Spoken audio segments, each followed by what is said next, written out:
इस वक्त भयंकर बवाल मचा हुआ है देश में, सोशल मीडिया पर खास तौर पर। पहले से ही कई दिनों से लोग इस पर खूब लिख रहे हैं सोशल मीडिया पर, लेकिन अब यह बवाल सोशल मीडिया से धीरे धीरे सड़क पर आता दिख रहा है।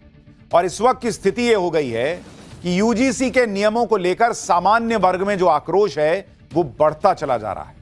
जनरल कैटेगरी में जो आक्रोश है वो अब कई जगहों पर सड़क पर प्रदर्शन के तौर पर दिखने लगा है और इसके विरोध में कुछ जगहों पर इस्तीफे होने लगे हैं। इसमें सबसे ज्यादा चर्चा यूपी के एक ब्राह्मण अधिकारी की हो रही है, जिसने यूजीसी के नए रेगुलेशन के विरोध में सिटी मजिस्ट्रेट के अपने पद से इस्तीफा दे दिया है। इस ब्राह्मण अधिकारी ने क्या कहते हुए इस्तीफा दिया, कैसे सामान्य वर्ग के लोगों में यह आक्रोश है कि यूजीसी के नए नियमों में उनके बच्चों को कॉलेजेस में, यूनिवर्सिटीज में, शिक्षण संस्थानों में गलत तरीके से निशाना बनाया जा सकता है, कैसे यह आरोप लग रहा है कि नियमों से सामान्य वर्ग के बच्चों को मौत के मुंह में धकेल रहे हैं क्या, जहां उनके खिलाफ कोई भी झूठी शिकायत कर देगा तो उनका पूरा करियर तबाह हो सकता है, कैसे यह आरोप लग रहे हैं कि यूजीसी के नए नियम जातिगत विभाजन को बढ़ावा देने वाले हैं, जहां जनरल कैटेगरी को पहले ही अपराधी मान लिया जाएगा क्या। ऐसे आरोपों को लेकर क्या कोहराम मच गया है, कैसे सवाल उठ रहे हैं। कांग्रेस का कौन सा कानून है जिसे अब बताया जा रहा है कि बीजेपी भी तो वही काम कर रही है। पीएम मोदी खुद हिंदू एकता की बात करते करते एक है तो सेफ है जैसे नारे देते देते ये कैसे यूजीसी का नया नियम आ गया, ये लोग पूछ रहे हैं। इस नियम को लाने की जरूरत क्या थी, लोग पूछ रहे हैं। दिल्ली से लेकर बिहार, महाराष्ट्र तक हिंदुओं में बिना बटे पीएम मोदी के वोट के तौर पर अपना समर्थन दिया, लेकिन आज वही हिंदू पूछ रहा है कि जब वोट देते वक्त हिंदू को एक होना चाहिए तो वोट लेने के बाद नीतियां बनाते वक्त उनको अलग करके क्यों देख रही है सरकार।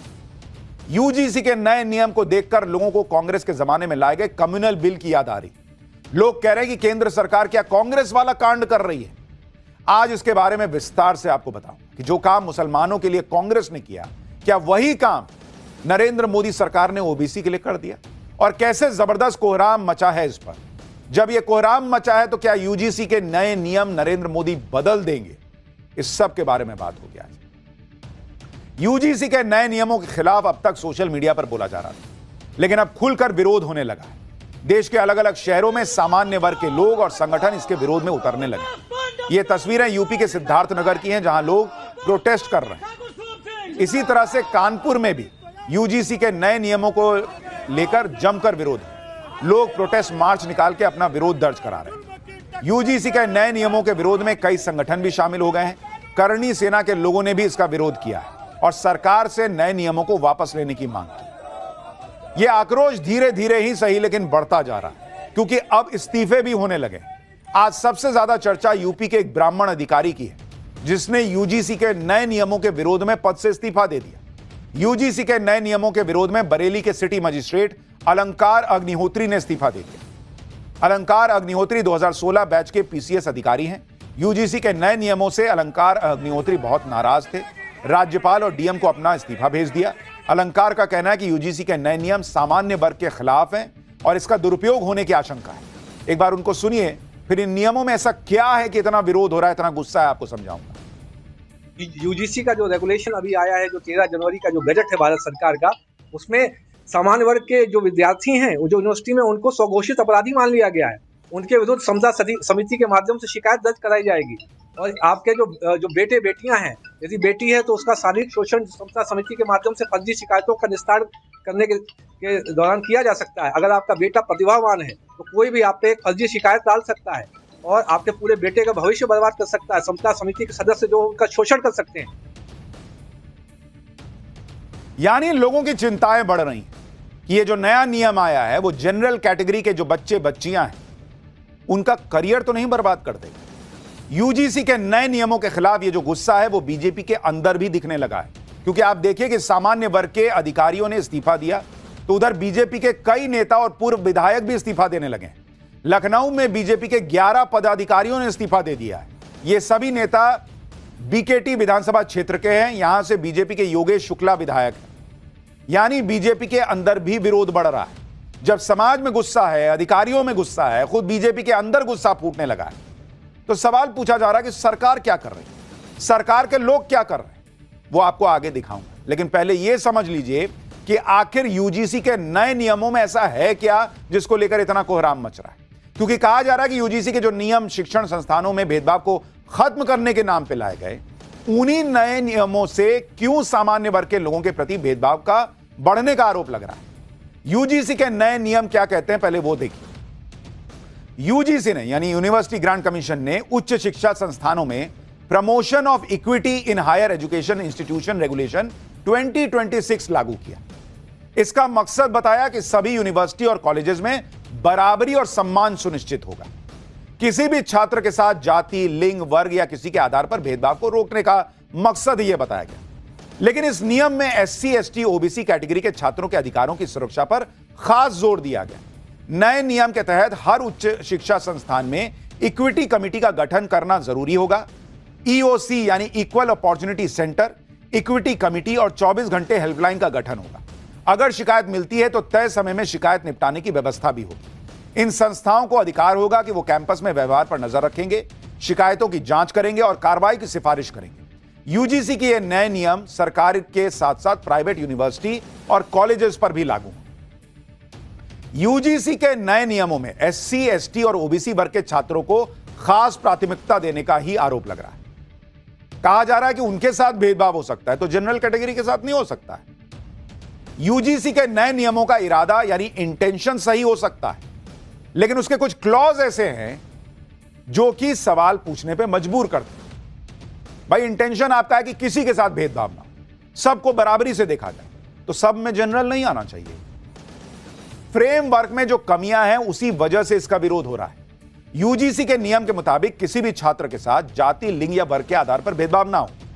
नियमों के मुताबिक लिंग में पुरुष, महिला और थर्ड जेंडर आते हैं, यानी जेंडर में सब कवर कर दिए, लेकिन जाति के मामले में ऐसी स्पष्टता नहीं है। जाति आधारित भेदभाव का मतलब सिर्फ एससी, एसटी, ओबीसी से भेदभाव बताया गया।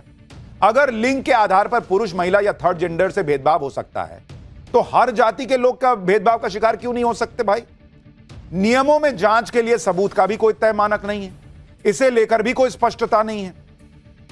आरोप लगाने वाले को साबित नहीं करना है कि भेदभाव हुआ है, बल्कि जिस पे आरोप लग रहा है वो साबित करेगा कि मैं निर्दोष हूं। अरे ये क्या बात हुई बॉस? भेदभाव का आरोप अगर गलत साबित हुआ तो आरोप लगाने पर जुर्माना या एक्शन का भी कोई प्रावधान नहीं है। मतलब अगर पता चला कि आपने झूठे आरोप लगा दिया, किसी को फंसाने के लगा दिया, तो आप पे कुछ एक्शन हो सकता है, वो प्रावधान ही नहीं है। तो भाई आपने तो कोई कुशन ही नहीं दिया है कि भाई झूठा आरोप कोई ना लगाए। पहले से एससी, एसटी एक्ट लागू ही था। अब यूजीसी के नए नियमों में ओबीसी वर्ग को भी सुरक्षा दे दी गई, जबकि इसी देश में जेएनयू जैसी यूनिवर्सिटी में ब्राह्मण विरोधी नारे लगते आए हैं। क्या वो भेदभाव की कैटेगरी में नहीं आता है? तिलक, तराजू और तलवार, इनको मारो जूते चार, ये जनरल कैटेगरी के साथ भेदभाव में नहीं आता है। यानी इस पूरे नियम में दो बड़े प्रश्न खड़े हो रहे हैं कि भाई एक तो जनरल कैटेगरी को क्यों नहीं रखा, और फर्जी शिकायत होगी तो उसके खिलाफ कुछ एक कुशन क्यों नहीं दिया, एक प्रोटेक्शन लेयर क्यों नहीं दिया कि कोई फर्जी शिकायत करेगा तो उस पर कड़ा एक्शन होगा। यूजीसी के नए नियमों में जनरल कैटेगरी के लिए कोई राहत ही नहीं है। एक तरीके से मान लिया गया कि जनरल कैटेगरी के छात्रों से भेदभाव हो ही नहीं सकता, यही भेदभाव करेंगे। और दूसरी बात यह कि जनरल कैटेगरी के छात्रों को हमेशा डर के साए में रहना पड़ेगा, क्योंकि भाई अगर किसी ने लगा दिया कोई झूठा आरोप तो एक तो उसको डर नहीं होगा कि भाई झूठा लगा रहे हैं तो फंसेंगे तो क्या होगा, और दूसरी बात जिस पर लग रहा है उसको साबित करना कि भाई मैंने ऐसा नहीं किया है, लगाने वाले को साबित नहीं करना है। अब यही लोगों की चिंता का विषय बन रहा है। ऐसा नहीं है कि हर एससी, एसटी, ओबीसी गलत ही आरोप लगाता है, उनके साथ कुछ गलत नहीं हुआ इस देश में, हुआ है, लेकिन इसका मतलब यह नहीं है कि आप जनरल कैटेगरी के साथ कुछ गलत नहीं हुआ यह मान के चलें, या उनके साथ उन पर गलत आरोप लग सकता है यह भी मान लें। यूजीसी के नए नियमों का दुरुपयोग होने की आशंका जनरल कैटेगरी को सता रही है। आप देखिए जनरल कैटेगरी के छात्रों से नए नियमों की धमकी देकर कोई भी काम कराया जा सकता है, लोग सोशल मीडिया पर लिख रहे हैं। जनरल कैटेगरी के छात्रों के साथ अत्याचार बढ़ने की आशंका है, लोगों को लगता है सोशल मीडिया पर किसी भी फर्जी केस में फंसाने का डर हमेशा सताता रहेगा उनको। उच्च शिक्षा संस्थानों में राजनीति बहुत ज्यादा बढ़ जाएगी, पढ़ाई की जगह कॉलेज में जातिवाद बढ़ेगा, छात्रों के बीच जाति आधारित दूरियां बढ़ सकती हैं। भाई आप देखिए ना, आप कह रहे हिंदू एक है तो सेफ है, जब एक है तो सेफ है ये है, तो फिर उसको अलग अलग देख क्यों रहे हैं आप? कल को भाई दोस्ती कैसे होगी? मां बाप तो डर के मारे समझा के भेजेंगे भाई दूर रहना, कल को किसी से कुछ कह दिया तो कांड हो जाएगा। आप क्या चाहते हैं? कॉलेज में, यूनिवर्सिटीज में लोग एक दूसरे से दोस्ती करने के पहले यह चेक करें कि तुम जनरल हो, कि तुम ओबीसी हो, क्या तुम एससी एसटी हो? यह चाहता है यूजीसी। इसी वजह से लोग कह रहे हैं कि यूजीसी के नए नियम हिंदुओं को बांट रहे हैं। एससी एसटी ओबीसी और सामान्य वर्ग के बीच दूरियां इससे बढ़ सकती हैं। यूजीसी के नए नियमों की तुलना लोग 2011 में कांग्रेस एक कम्युनल बिल लाई थी उससे कर रहे हैं। सोचिए क्या दिन आ गया है कि बीजेपी के नियम की तुलना कांग्रेस के जमाने में भेदभाव से हो रही है। और उस बिल का बीजेपी ने विरोध किया था। उस बिल में दंगे की स्थिति में अल्पसंख्यक को पीड़ित और बहुसंख्यक को दोषी पहले से मान लिया गया था। अरुण जेटली, बीजेपी, सबने तब विरोध किया था कि अरे आप ऐसे कैसे मान लिए कि अल्पसंख्यक हमेशा विक्टिम ही होगा और बहुसंख्यक हमेशा प्रताड़ित करने वाला होगा या हिंसा करने वाला होगा।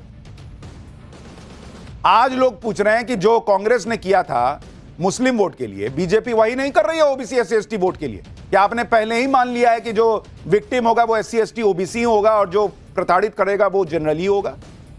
क्या फर्क रहा फिर कांग्रेस और बीजेपी? यूजीसी के नए नियमों की तुलना कांग्रेस के कम्युनल बिल से हो रही है। आप देखिए कि कांग्रेस जो बिल ला रही थी उसमें था क्या।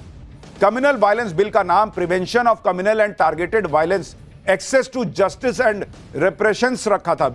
और इस 2011 में अगर कानून पास हो जाता तो सबसे खराब कानूनों में से एक होता, क्योंकि यह बिल मानता था कि कम्युनल हिंसा के शिकार सिर्फ धार्मिक या भाषाई अल्पसंख्यक और एससी एसटी हो सकते हैं।